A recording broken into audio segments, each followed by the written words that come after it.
পশ্চিমাদের নাকের ডগায় রাশিয়ার হুঙ্কার। কাতার বন্দরে পুতিনের চূড়ান্ত বার্তা, পারস্য উপসাগরের নতুন সম্রাট রাশিয়া। কাতার থেকে ইরান, সবই কি পুতিনের নিয়ন্ত্রণে? গভীর সমুদ্রের নীল জলরাশি চিরে এগিয়ে আসছে বিশালকায় সব স্টিলের দৈত্য। রাশিয়ার পতাকাবাহী এই যুদ্ধ জাহাজগুলো যখন কাতারের হামাদ বন্দরের দিগন্তে দৃশ্যমান হলো, তখন মুহূর্তেই বিশ্ব রাজনীতির সমীকরণে বড় আলোচনা শুরু হলো। কেন হঠাৎ মরুভূমির দেশ কাতারে রাশিয়ার এই রণসজ্জা? কেনই বা একের পর এক রুশ যুদ্ধজাহাজ নোঙর করছে পারস্য উপসাগরের বুকে? একদিকে যখন উত্তাল ইরান, অন্যদিকে ইউক্রেন যুদ্ধের দগদগে ক্ষত। ঠিক এই গুরুত্বপূর্ণ সময়ে রাশিয়ার এই বিশাল সামরিক উপস্থিতি কি নিছকই প্রদর্শনী, নাকি এর আড়ালে লুকিয়ে আছে বড় কোনো কৌশলগত পরিবর্তনের ইঙ্গিত? আজ আমরা ডুব দেব ভূরাজনীতির সেই গভীর রহস্যে, যেখানে রাশিয়ার প্রতিটি চাল যেন দাবার বোর্ডের একটি হিসেবি পদক্ষেপ। এই মুহূর্তে রাশিয়ার নৌবহরের যে ছবিগুলো আমাদের সামনে আসছে, তা কোনো সাধারণ ঘটনা নয়। এটি হলো রাশিয়ার পাওয়ার প্রজেকশন বা শক্তি প্রদর্শনের একটি দিক। বিশ্বকে তারা ইঙ্গিত দিচ্ছে পশ্চিমা নিষেধাজ্ঞা আর হাজার হাজার মাইল দূরত্ব রাশিয়ার কাছে বড় কোনো বাধা হয়ে দাঁড়ায়নি। এই যুদ্ধজাহাজগুলো রাশিয়ার কৌশলগত পরিবহন সক্ষমতার একটি বাস্তব উদাহরণ। তারা বোঝাতে চায় তাদের লজিস্টিক সিস্টেম কতটা কার্যকর, যে তারা স্বল্প সময়ের নোটিসে পৃথিবীর বিভিন্ন প্রান্তে ভারী যুদ্ধাস্ত্র ও প্রয়োজনীয় রসদ পৌঁছে দিতে সক্ষম। এটি শুধু কাতারকে নয়, বরং পুরো ন্যাটোর দিকেও একটি পর্যবেক্ষণযোগ্য বার্তা। রাশিয়া যেন বলছে, আমরা শুধু ইউক্রেনেই সীমাবদ্ধ নই, আমরা এখনও বিশ্বমঞ্চে সক্রিয়। এখন প্রশ্ন হচ্ছে, ইরানের সাথে এর সম্পর্ক কি? আপনারা জানেন, বর্তমান ইরানের রাজপথ উত্তান। অভ্যন্তরীণ অস্থিতিশীলতায় যখন ইরান চাপের মুখে, তখন তার ঠিক পাশেই কাতারে রাশিয়ার এই উপস্থিতি অনেকের কাছে তাৎপর্যপূর্ণ। ইরান রাশিয়ার দীর্ঘদিনের মিত্র। রাশিয়ার এই আগমন কি ইরানের বিদ্রোহীদের বা ইরানের শত্রুদের প্রতি কোনো বার্তা?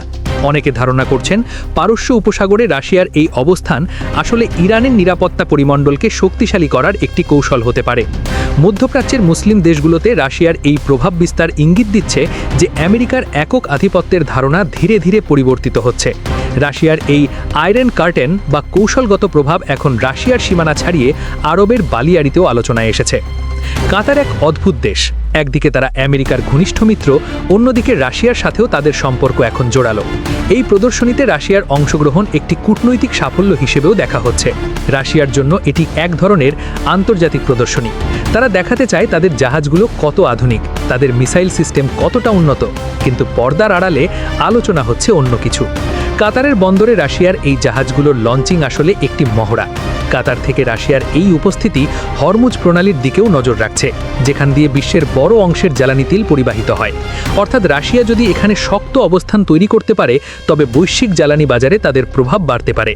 এবার আসি সেই চাঞ্চল্যকর প্রশ্নে, বড় কোনো আশঙ্কা কি সত্যিই আছে? সামরিক বিশেষজ্ঞরা বলছেন, ইতিহাসে দেখা গেছে, যখনই কোনো পরাশক্তি দূরবর্তী বন্দরে বড় আকারের যুদ্ধজাহাজ মোতায়েন করে, তার পেছনে সাধারণত দীর্ঘমেয়াদী পরিকল্পনা থাকে। এটি কি তবে মধ্যপ্রাচ্যে কোনো নতুন সামরিক জোটের ইঙ্গিত, নাকি কাতার ও ইরানকে ঘিরে রাশিয়া কোনো বড় ধরনের কৌশলগত প্রস্তুতি নিচ্ছে? রাশিয়ার এই রণতরীগুলোর ভেতরে কি আছে তা প্রকাশ্যে কেউ নিশ্চিতভাবে জানে না। সেখানে কি উন্নত প্রযুক্তির ড্রোন রয়েছে, নাকি এমন কোনো ব্যবস্থা যা পশ্চিমা নজরদারি ব্যবস্থাকে চ্যালেঞ্জ জানাতে সক্ষম? কিন্তু রহস্যের শুরু ঠিক এখান থেকে। যখন বিশ্বের মিডিয়া রাশিয়ার এই উপস্থিতিকে সাধারণ সামরিক প্রদর্শনী বলে প্রচার করছিল, ঠিক তখনই স্যাটেলাইট ইমেজে ধরা পড়ল এক ভিন্ন দৃশ্য। হামাদ বন্দরের কয়েক নটিক্যাল মাইল দূরে সাগরের গভীরে রাশিয়ার কয়েকটি সাবমেরিন বা ডুবোজাহাজের গতিবিধি লক্ষ্য করা যাচ্ছে বলে ধারণা করা হচ্ছে। কেন এই কৌশলগত নীরবতা? কেন এই বিশাল যুদ্ধজাহাজগুলোর আড়ালে পানির নিচে অবস্থান করছে রুশ সাবমেরিনগুলো? এটি কি কেবল কাতারকে সুরক্ষা দেওয়া, নাকি পুরো পারস্য উপসাগরে নজরদারি বাড়ানোর একটি পরিকল্পনা? এখন নজর দেওয়া যাক উত্তাল ইরানের দিকে। তেহরানের রাজপথ যখন আন্দোলনের উত্তাপে আলোচিত, তখন ইরান সরকার রাশিয়ার দিকে কূটনৈতিকভাবে ঘনিষ্ঠ হচ্ছে। ভূরাজনীতির বিশ্লেষকরা বলছেন, কাতারে রাশিয়ার এই যুদ্ধজাহাজ লঞ্চ করার একটি উদ্দেশ্য হতে পারে ইরানের ওপর সম্ভাব্য যে কোনো বিদেশি হস্তক্ষেপকে নিরুৎসাহিত করা। কল্পনা করুন, ইরান যখন ভিতর থেকে চাপের মুখে, তখন তার ঠিক পাশেই কাতারে রাশিয়ার এই সামরিক উপস্থিতি মানে হলো শত্রুপক্ষকে ইঙ্গিত দেওয়া ইরানের বিষয়ে যে কোনো পদক্ষেপে রাশিয়ার প্রতিক্রিয়া থাকতে পারে। এটি কি তবে রাশিয়ার পক্ষ থেকে ইরানকে দেওয়া এক ধরনের অনৌপচারিক নিরাপত্তা সমর্থন? আর এই সমর্থনের বিনিময়ে রাশিয়া কি পারস্য উপসাগরে দীর্ঘমেয়াদী উপস্থিতির সুযোগ খুঁজছে? আপনারা জানলে অবাক হবেন, কাতারের এই বন্দরে রাশিয়ার যে জাহাজগুলো এসেছে তার মধ্যে একটি বিশেষ জাহাজ রয়েছে যার নাম অ্যাডমিরাল গর্শকভ সমগোত্রীয় আধুনিক রণতরী। এটি বহন করতে সক্ষম রাশিয়ার উন্নত জিরকান হাইপারসনিক মিসাইল, যার গতি শব্দের চেয়ে প্রায় 9 গুণ বেশি বলে জানানো হয়। বর্তমান বিশ্বের অনেক প্রতিরক্ষা ব্যবস্থার জন্য এই ধরনের অস্ত্রকে শনাক্ত ও প্রতিহত করা অত্যন্ত কঠিন বলে মনে করা হয়। এই ধরনের অস্ত্র কাতারে আনার অর্থ কী? রাশিয়া কি বোঝাতে চাইছে যে তাদের পরিবহন শক্তি শুধু সৈন্য বা ট্যাঙ্ক বহনেই সীমাবদ্ধ নয়, বরং তারা স্বল্প সময়ের নোটিসে অত্যন্ত শক্তিশালী অস্ত্র মোতায়েন করতে সক্ষম? এই শক্তির প্রদর্শনী কি তবে মার্কিন নৌবাহিনীর পঞ্চম বহরের আধিপত্যকে কৌশলগতভাবে চ্যালেঞ্জ করার একটি বার্তা? রাশিয়ার এই পদক্ষেপের গভীরে রয়েছে আরও একটি বড় ইঙ্গিত। সৌদি আরব, কাতার এবং সংযুক্ত আরব আমিরাত, যারা একসময় আমেরিকার উপর ব্যাপকভাবে নির্ভরশীল ছিল, তারা এখন কেন বিকল্প শক্তির দিকে নজর দিচ্ছে? কাতারের এই বন্দরে রাশিয়ার এই যুদ্ধজাহাজগুলোর লঞ্চিং অনেকের কাছে মুসলিম দেশের নতুন কূটনৈতিক সমীকরণের ইঙ্গিত দিচ্ছে। রাশিয়া এখানে নিজেকে একজন সম্ভাব্য অংশীদার হিসেবে উপস্থাপন করছে। তারা বোঝাতে চাইছে সংকটের সময় তারা আঞ্চলিক মিত্রদের পাশে দাঁড়াতে আগ্রহী। এই নতুন মেরুকরণ কি মধ্যপ্রাচ্যে আমেরিকার প্রভাব কমার একটি ইঙ্গিত? এবার সবচেয়ে গুরুত্বপূর্ণ প্রশ্নটি নিয়ে আলোচনা করা যাক। এটি কি কোনো বড় সংঘাতের প্রস্তুতি? সামরিক বিশেষজ্ঞরা লক্ষ্য করেছেন, রাশিয়ার এই যুদ্ধজাহাজগুলোর গতিবিধি শুধু বন্দরের ভিতরেই সীমাবদ্ধ নয়। তারা মাঝে মাঝে গভীর সমুদ্রে এমন কৌশলগত মহড়া দিচ্ছে যা সাধারণত উচ্চমাত্রার প্রস্তুতির অংশ হিসেবে দেখা হয়। কাতার সীমান্তের কাছাকাছি যখন রাশিয়ার এই তৎপরতা, তখন কি আমরা ধরে নিতে পারি যে 2026 সাল বিশ্ব ইতিহাসে একটি বড় পরিবর্তনের বছর হতে পারে? রাশিয়া কি চায় ইউক্রেন যুদ্ধের চাপ অন্য অঞ্চলে ছড়িয়ে দিয়ে পশ্চিমা শক্তিকে কৌশলগতভাবে ব্যস্ত রাখতে? যদি তাই হয়, তবে কাতার এবং ইরান হয়ে উঠতে পারে এই নতুন ভূরাজনীতির কেন্দ্রবিন্দু। গল্পের শেষ কোথায় তা এখনও অজানা, তবে রাশিয়ার এই তৎপরতা প্রমাণ করে যে তারা এখন আর একক কোনো অঞ্চলে সীমাবদ্ধ থাকতে চায় না। তারা সাগরের নোনা জল আর মরুভূমির তপ্ত বালিতে নিজেদের উপস্থিতির চিহ্ন রেখে যাচ্ছে।